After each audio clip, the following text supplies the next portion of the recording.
Hello students, अगर आप FIJC में हैं तो हमारे दो इंपॉर्टेंट रिसोर्सेज हैं आपके लिए। एक है हमारा यूट्यूब चैनल CS अपन सर के नाम से, और दूसरा हमारा एक्सक्लूसिव ऐप है जो प्ले स्टोर से डाउनलोड कर सकते हैं, ऐप स्टोर से भी डाउनलोड कर सकते हैं, CS अपन सर। तो ये एब्सोल्युटली फ्री रिसोर्सेज हैं। अकाउंट्स और मैथ्स के ढेरों वीडियोस आपको वहां पे मिल जाएंगे, तो पढ़ते रहिए, आगे बढ़ते रहिए। इस वीडियो में 7.2 का क्वेश्चन 7, 8 एंड 9 हम सॉल्व करने वाले हैं। Question 7, a room has 3 sockets for lamp. 3 socket है जिसमें हमें बल्ब फिट करने हैं। From a collection of 10 light bulbs, which out of which 6 are defective, a person selects 3 at random and puts them in the socket. What is the probability the room is lit? So let me write it here कि total 10 bulb हैं, इसमें से 4 bulb good bulb है, अच्छे bulb है जो light दे रहे हैं। 6 बल्ब जो हैं वो डिफेक्टिव बल्ब है। हमें ये 10 बल्ब में से 3 बल्ब सिलेक्ट करने हैं। अगर बिना कोई कंडीशन अगर हम सिलेक्ट करते हैं तो total number of bulbs that we can select is 10C3। ये टोटल सिलेक्शन हो गया 10 में से 3 बल्ब का। हमें चाहिए that the room is lit, room में उजाला चाहिए हमें। अगर हम 3 सॉकेट्स में 3 बल्ब अगर लगाते हैं तो बच्चे कभी कभी गलत सोच लेते हैं, अंग्रेजी गलत समझ लेते हैं। क्या तीनों बल्ब से लाइट चाहिए? नहीं, ऐसा नहीं कह रहे हैं। वो कह रहे हैं रूम में उजाला चाहिए। अब रूम में उजाले के लिए एक बल्ब भी अगर अच्छा हुआ तो उजाला हो जाएगा। So what we want, probability that the room is lit is, what we want is probability, मैं लिख रहा हूं रूम इज लिट। तो can I say probability of at least 1 good bulb, at least 1, एक बल्ब तो अच्छा होना चाहिए। हमने पहले आपको सिखाया है कि जब भी एटलीस्ट 1 का क्वेश्चन है तो उसको आप कर दीजिए 1 माइनस नन, यानी 1 minus probability of no good bulb, 1 minus probability of no good bulb. So 1 minus, एक भी अच्छा बल्ब नहीं चाहिए, मतलब 6 के 6 बल्ब डिफेक्टिव होने चाहिए। सो 1 minus 6C3 upon 10C3 is the answer of this question। इसको आप सॉल्व कर सकते हैं, सॉल्व करके सिंप्लीफाई कर सकते हैं, ठीक है। Okay, next, the letters of the word logarithm are arranged at random, find the probability that। अब यहां पे अरेंजमेंट है, अरेंजमेंट का मतलब होता है परम्यूटेशन। परम्यूटेशन का वीडियो लिंक ऊपर दे रहा हूं, वो पहले देखिएगा तब जाके ये समझ में आएगा, ठीक है। तो लोगैरिथम में कितने लेटर्स हैं? 1 2 3 4 5 6 7 8 9, टोटल 9 लेटर्स हैं। और आगे हमें पता है क्वेश्चन में क्या है, वोवेल्स और कॉन्सोनेंट्स की बात कर रहे हैं।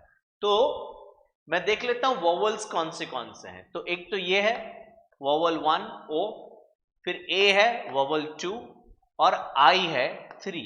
तो आउट ऑफ 9 लेटर्स वोवेल्स हैं 3 और कॉन्सोनेंट्स हैं 6, ठीक है।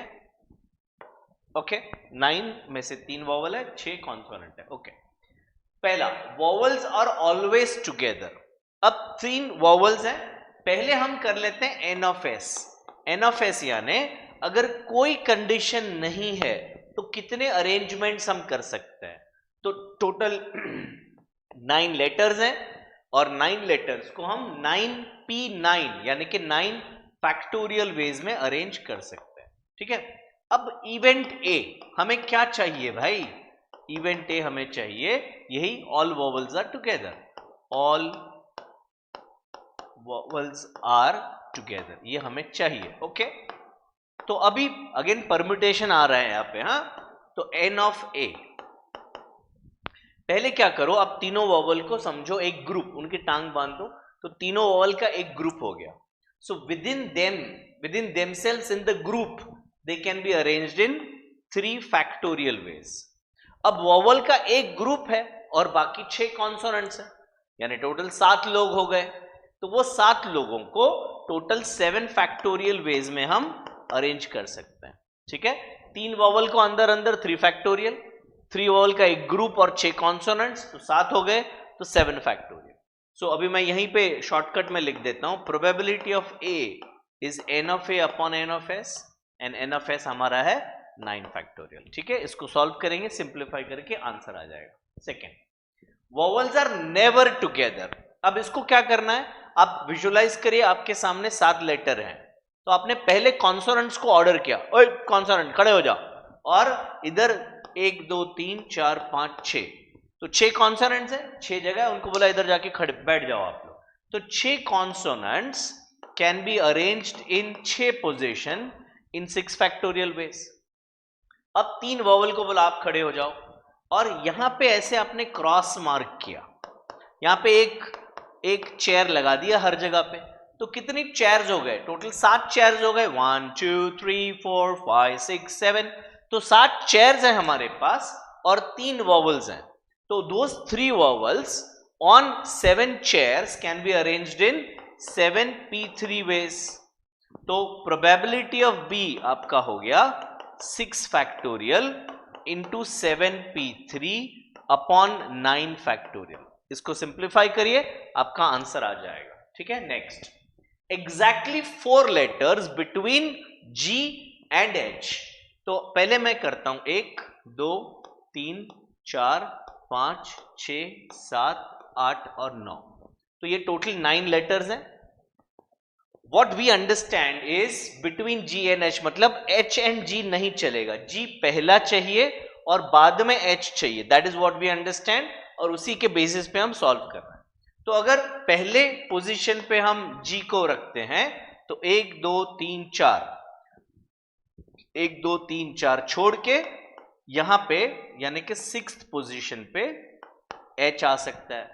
ठीक है, अगर सेकंड पोजीशन पे G आया तो 7th पोजीशन पे H आ सकता है, अगर थर्ड पोजीशन पर G आया तो 8th पे H आ सकता है, और अगर 4th पोजीशन पर G आया तो 9th पोजीशन पे H आ सकता है ना। तो ये 4 पॉसिबिलिटीज हैं G और H को अरेंज करने का। ठीक है, तो ये 4 पॉसिबिलिटीज हुआ, तो N ऑफ C मतलब 4। अब बचे कितने लेटर्स, तो बीच में तो कोई भी आए चलेगा, बीच में कोई भी आए चलेगा, तो बचे कितने लेटर्स, 7 लेटर्स, तो 7 लेटर्स को अरेंज कर सकते हैं 7 फैक्टोरियल वेज में।